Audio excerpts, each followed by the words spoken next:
You could waste hundreds of dollars going to an expensive hospital, or you could pay 66% less for the same quality of service at Elite MRI of Lawrence, an open MRI facility. That's right, our prices are 66% less for the same services as a hospital. We offer a comfortable open-air design in a patient-friendly atmosphere. We also offer same-day, evening, and Saturday appointments. The radiologist fee is included, and we provide self-pay discounts. It's your money, your time, your health, your choice. When you need an MRI, save money and choose Elite MRI of Lawrence.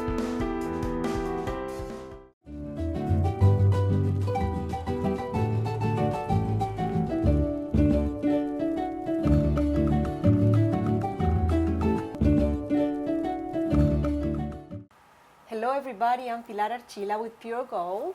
I'm sitting here with a very familiar face, Scott Thompson. He's an attorney here in town, and everybody knows him. You know about history.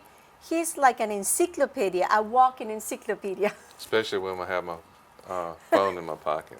There you go. How are you today? Doing great, doing great. I know, Scott, that everybody knows you. And I do know you since the day I moved to Dublin almost 20 years ago. Wow. Our children went to school together.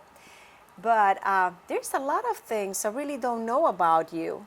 Like, for instance, were you born here in Lawrence County? Yes, I was born here almost 60 years ago.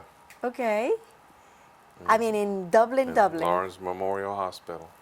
Wow. So your family's been here forever? No, my parents didn't come here until December of '49. Half of my family's from the Macon area and half from the Adrian, Georgia area, about 20 miles down the road here. And they compromised on Dublin. I see. I know a very dear judge that is a very good friend of mine that is from Adrian, Judge Palmer. And Cousin of mine. Really? Ah, you see, I told you there is a lot of things I do not know about Scott. Yeah, we've been working together for several years. Superior Court judge. Yes, one of the few women in the rural areas that are judges. That's right. She's a real nice lady. You moved to Dublin. I mean, you were born here, Right. but your parents moved to Dublin around 1949. in 49. Yeah, you mentioned that before. You went to school here. You graduated here. Where did you go to college? Went to Mercer in Macon, thinking I was going to be a pharmacist. And second year, I had 3 chemistry courses, biology and physics, and a lab in each one, plus my ROTC duties, and that was just too much to go Yeah. to basically 10 classes every day. Yeah. So, I mean, I understand sometimes, like, if, you know, you go for pharmacist and then you end up being something related to medicine, but what happened? I mean, how you end up being an attorney? Well, then I went through accounting, and then Oh, okay. didn't have a job when I got out of college. Started working with my father the day after I graduated, just running errands. So I was a legal secretary at first, and then maybe a year more into that, I decided I would become an attorney. And it's sort of part of my genetic makeup. My father, his grandfather, his great-grandfather, and his great-great-grandfather were all people who either read law or were interested in the law, and were all storytellers. So it's just, I got the gene. You got the gene, and you're an outstanding attorney. That's I try. I good. have a lot of good help. Yeah, well, you always help us when buying houses, and even my will, I got it with you. Your father, he was not an attorney, though. Yes, he was. He was an attorney. Okay. Right. It's just his grandfather and his great-grandfather and great-great were what my daddy calls shade tree lawyers. They read law books, but they never practiced law. So working with your father after you did that, you end up, I'm going to be an attorney, so you did. Did you work with him? I mean, were you, the two of you together as a law firm, Thompson? For 23 years total.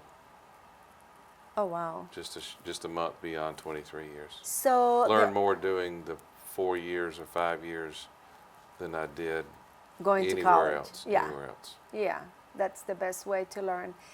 It was the office where your office is right now? No, it's actually part of Pitt's Toyota now Oh, on North Roosevelt, where I started.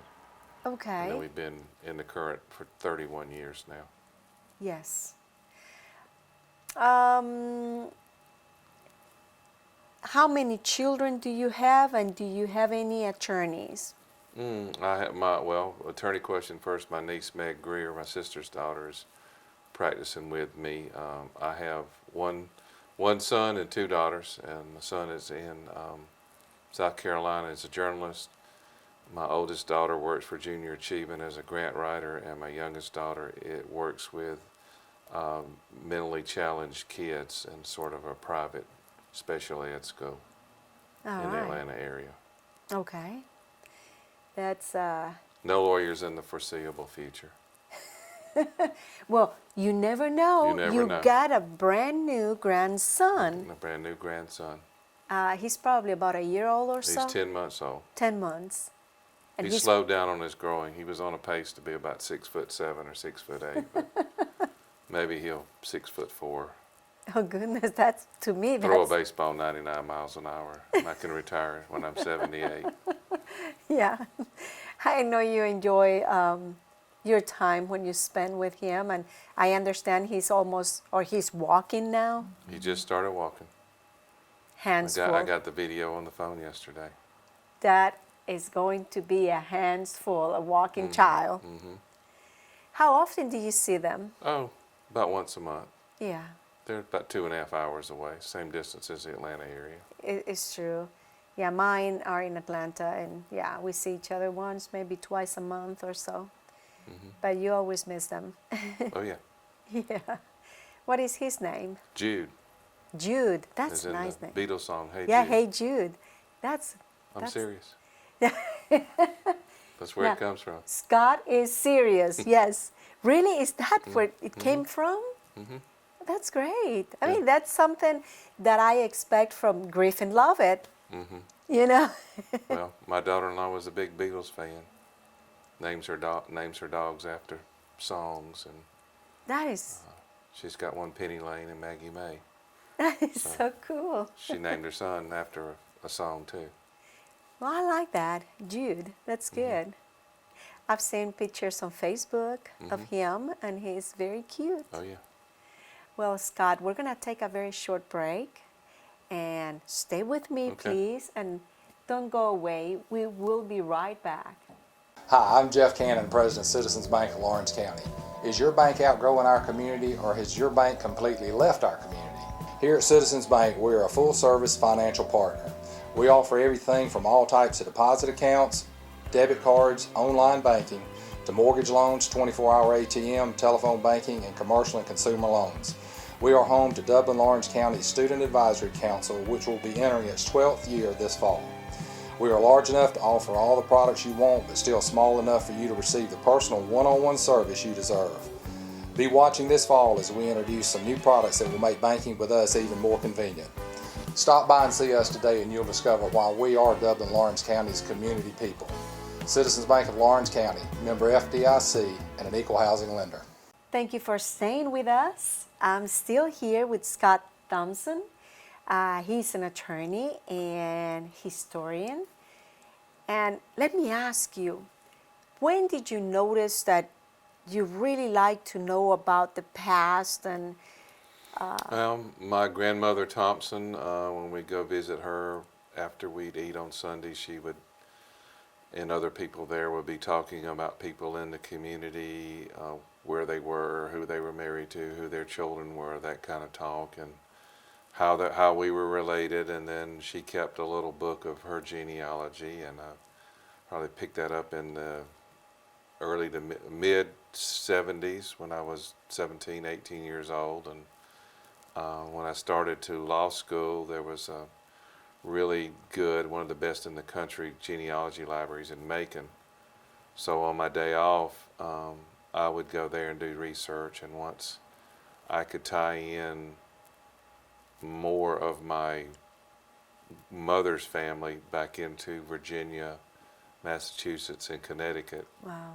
It just went from really no families, well, 2 or 3 to maybe 30 different families going Wow. back to the beginning of the Massachusetts Bay Colony. Not a pilgrim descendant, but I do descend from a deputy governor of the Massachusetts Bay Colony and a governor of Connecticut. Wow. So started, finding out about your own family, and then, Then as I searched titles to real estate, I started seeing some of the older names and larger tracts of land that might encompass several blocks now, and got interested in who they were. And that would have been 83, 84, 85 when I first started practicing law, and then got involved in the Historical Society in the late 80s. I got involved in Main Street in the early 90s. A former director, Joan Killian, told me to write it all down, so been doing that for the last 24 years. yeah, and I was so impressed with you when we went to the north side, the cemetery.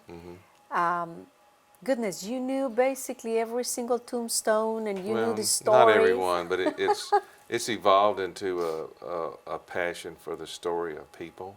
Yes. And I'll put our county up against any county of its size in our state or even in our region for the number of people from here who have done really outstanding things. Right.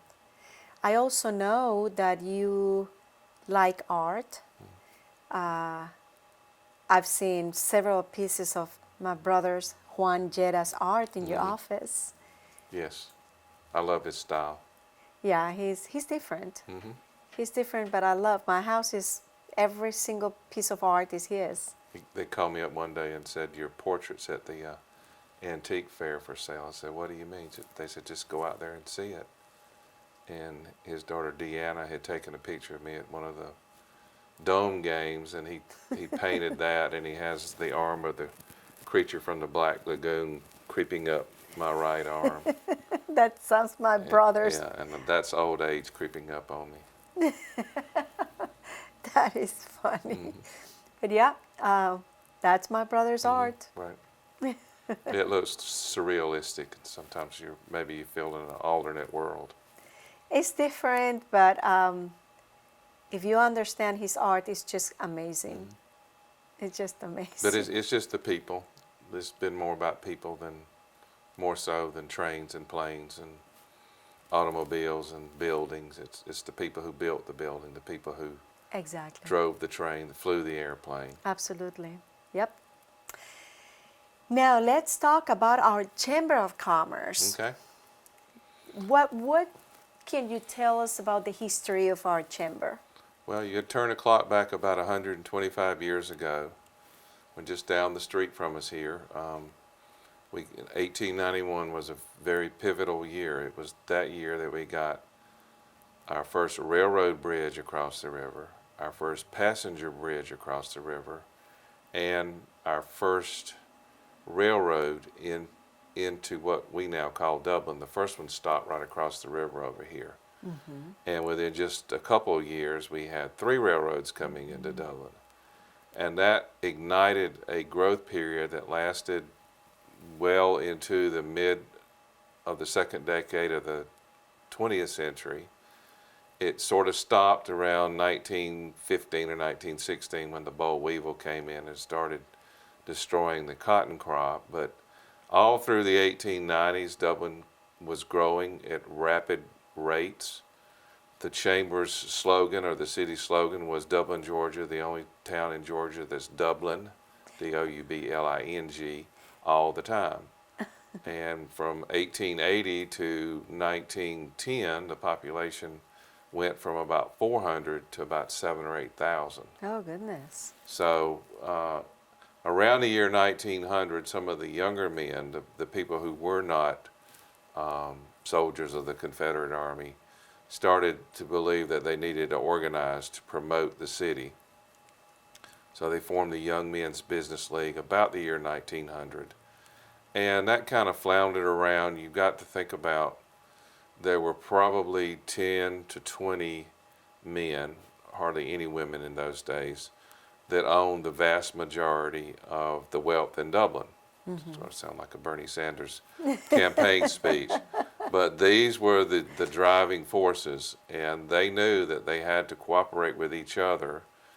Anytime a venture started, if it was needed in the community, you'd find 5, 10, 15, or 20 of them joining together and starting a business. And it wasn't until 1911 that the first Chamber of Commerce was organized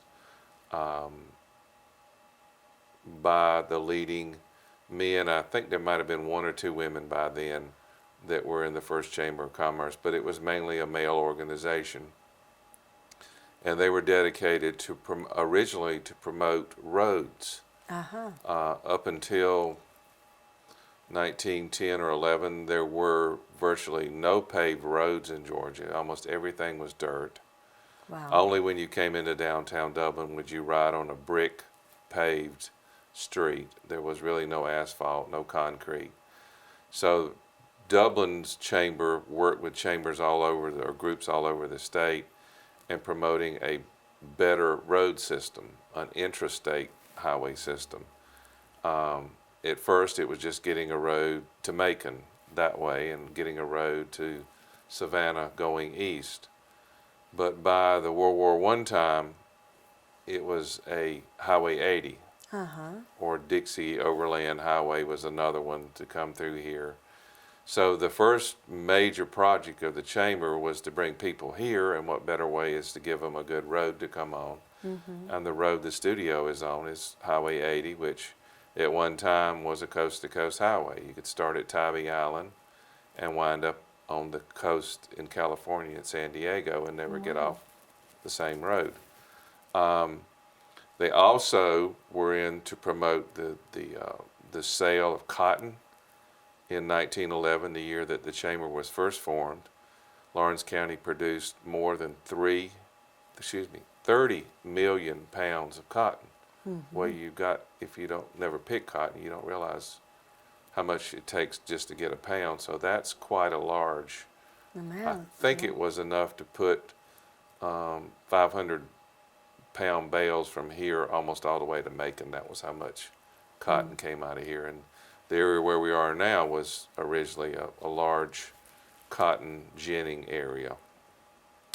So to promote that, when the boll weevil came, a little small insect, and destroyed cotton crops throughout the South, and even somewhere in some places in the Midwest, it was necessary to diversify and to grow more corn, to grow more sweet potatoes, to start trying to market livestock, primarily hogs and chickens.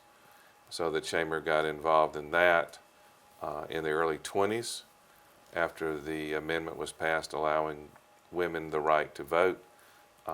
They got involved in trying to get more women involved. I will say this, and it was all the way until the 1980s when Jiva Alexander was the first female president of the Chamber of Commerce. So it took us a while after they started that first movement to involve more women. Women were always there, they just weren't getting the credit. That is just great. So they formed this group. They were promoting the roads. And then at what point they started promoting businesses? Well, all along, we didn't really have that much major industry. Our biggest industry was agriculture. Actually, the first chamber folded within the first 3 years, and first part of next month will be the 101st anniversary of, I guess, the current chamber, and even it during some of the Depression times just kind of died out. So over the last 104 years, we've had several reincarnations of the chamber. The one we know today has been probably ever since the World War II era has been, constant. Steady. The same, yes. Most everything was agriculture. Actually, at the tail end of World War II, we got the VA hospital here, originally the U.S. Naval Hospital, through our congressman in Milledgeville. That brought in a lot of people.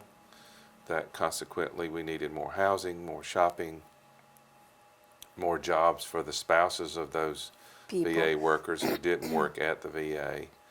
And then a dramatic change came in 1946 with J.P. Stevens, which made originally cotton cloth and then eventually woolen cloth. And that sort of changed the dynamic of the business community. The business in this area. A lot of people were leaving the farms and were glad to get the $1.25 an hour that they were being paid in 1947. Wow. Instead of making $1.25 a day working on a farm, maybe. That's right. So that changed the dynamics, and J.P. Stevens, several other textile businesses came here, shirt factory as they called it, pants factory, and those were the predominantly blue-collar workers, especially for women. Women had never had a chance to work outside the home much unless it was a Right. teaching or a clerical type job. Maybe a nurse. Few nurses, those types of things, but it gave a new class of working females a chance to work in these textile type things. I would say it was probably the early 60s when it really cranked it up a notch, and that was partly because of Don Lamb, who is known as one, if he knew something was right, a project that was good, he'd just go out and do it and ask for forgiveness later on. There you go. That's the And best he way just sometimes. used an old expression, he'd take the bull by the horn, and he started and others started. My father was a development authority attorney back in 1962, and when that started, and that was sort of the final ignition to the process that's really lasted for the last 53 years of bringing in diversified industries. To this Now our area. agriculture has gone way down in proportion. Our medical industry has gone up. When I was born in 1956, there were 8 physicians in Dublin. Yeah. Now Now there it's are 8 8 in million. one building. In one building, they've got 8. Yeah. So there's probably well more than 100. The VA has grown and it continues to grow. So that's a large economic development thing. I'm not an economic development person, but for the last 53 years, we've been on a steady rise. We've had some ups and downs and flat areas, but one of the biggest secrets to Dublin's success is I'm actually doing an article now for Lawrence Magazine, is focusing in on the businesses which have been here for 65 years or more. And there are 25 Oh my goodness. businesses, That surprised me. including 3 banks, that are still in Still business. since. And that doesn't even count a place like the Ford place up the street over here that's been through 6 or 7 different owners. But those are mostly, it's either the same family or it's the same business name, like Smalley's Animal Hospital. Right. They've been in business since 1927. Roaches over here, 1928. Right. 80 some years Yeah. ago. Curry is the oldest at 113 years old. My gosh. It's the God. 4th generation of That's true. Curry's in the real estate and insurance business. First Lawrence is 111. Bank of Dudley is 110. Smith Jewelers is, depending on how you look at it, 100 to 105. Right. Cochran Brothers will be I 100 know that next year. Bass is like 75 or maybe 50, 50 I don't know when maybe. Mr. Bass started. There's a lot of them that I are know in they're the 50 having to this year 65. 50, maybe 50, and, Yeah. and also But see, that Duncan Tires like Duncan Tires 75, I is think. it's close to it, yeah. Yes, so everybody's having this celebrations. And it's tied into those people who came back, the greatest generation when they came back Yeah, from World War II. that's right. And I've always said, and you read Tom Brokaw's book, those men and some women's greatest contribution was not what they did on a battlefield. It's what they did when they came back and built the community that we know now. Like Dr. Porter. Right. But we're going to take a very short break. Don't go away. We'll be right back.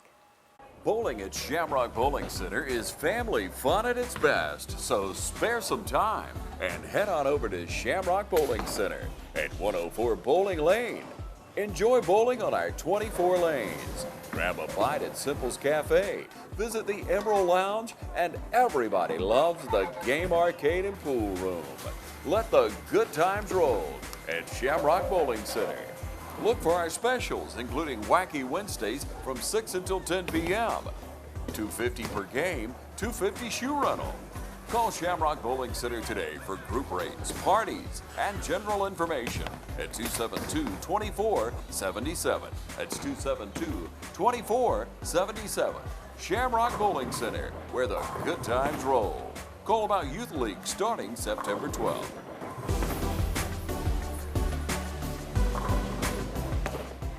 Thank you for staying with us.